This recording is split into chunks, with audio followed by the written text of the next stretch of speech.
Welcome back, NBA fans, Sixers fans, everyone. It has been 6 weeks since the last thing of basketball, and personally, I've been fiending to watch basketball. So when preseason came on last night, I strapped on my NBA goggles and I watched every single game. Now you may be asking yourself, Greg, how the hell would you do that when multiple games are at 7 o'clock? I had 2 different tabs up on my laptop simultaneously just watching NBA. These aren't even good games, fun games. It was the Magic versus the Hawks and the Pistons versus the goddamn Knicks, and I did it anyway.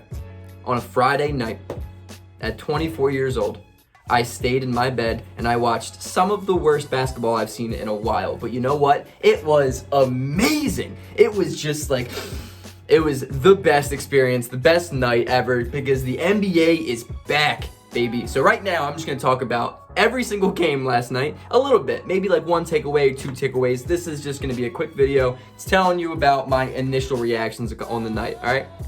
The first game was the Magic versus Hawks. Coming into it, I am hella excited to watch this game. This was the first game I had up. I was like, all right, I want to watch the Atlanta Hawks offense. And they could not hit a goddamn shot in the first half. Second half, they came out really strong, started hitting, I think they were 4 of 7 from 3 in the third quarter at one point. But, dude, their offense looked bad.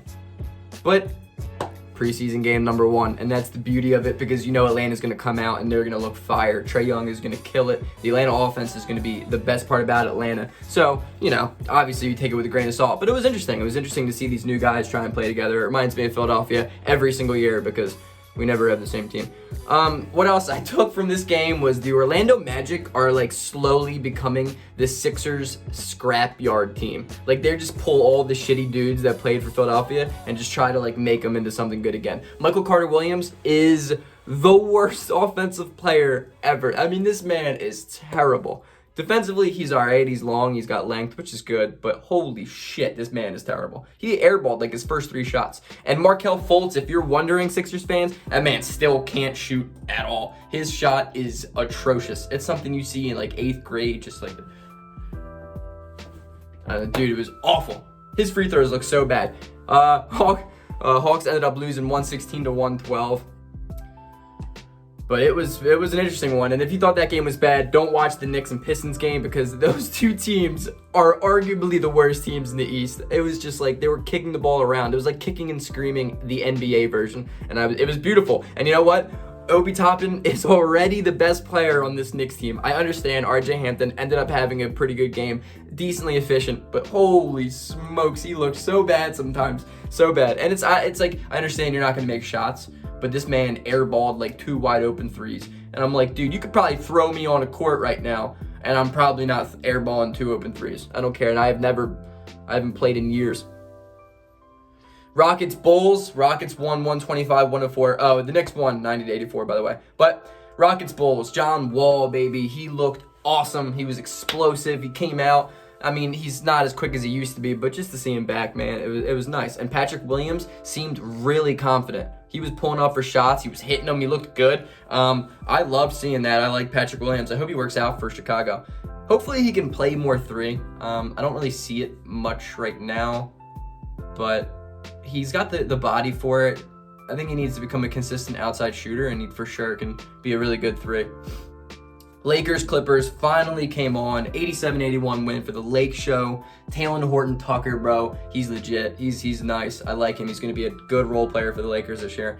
The thing with him was, like, I was noticing that, like, whenever he was on the court with the ball in his hands, the game was just running through him. It was his pace. The game was going at the speed that he wanted it to go at, and that's impressive, especially for a young kid like that. Montrezl Harrell played really well when he was playing.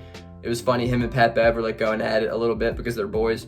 And Zubats dominated, bro. He dominated the boards all game whenever he was in against like 3 Lakers. Like, I don't know, with like Marc Gasol, LeBron, and all that, if they're really going to be able to out-rebound, and AD, of course, are they going to really out-rebound the Lakers? But it was interesting. Blazers looked really good offensively against the Kings. They won by 25. They put up 127 points. Damian Lillard is the type of dude Philly needs, because that man took that game so seriously. You would have thought it was like game 4 of the first round playoffs. The dude just going hard as hell. His intensity was insane. He was trying to draw fouls at the end of the half, at half-court line. He was arguing with the refs. He was talking shit to the other players. I'm like, damn, bro, it's the first game of a preseason. Relax. But that's why I love him, because he doesn't relax. And, of course, my man Buddy Hield. I'm not going to talk about a Kings game without talking about Buddy. That dude, he's just such a knockdown shooter. Contested, open, off the dribble. It does not matter. Dude is splash city from 3. Philadelphia, please. Just please. That's just somehow, please. That's my video for today. We got a lot more games tonight. I'm probably not going to make a video like this, but it was first night initial reactions. Like and subscribe. I'll see you guys later.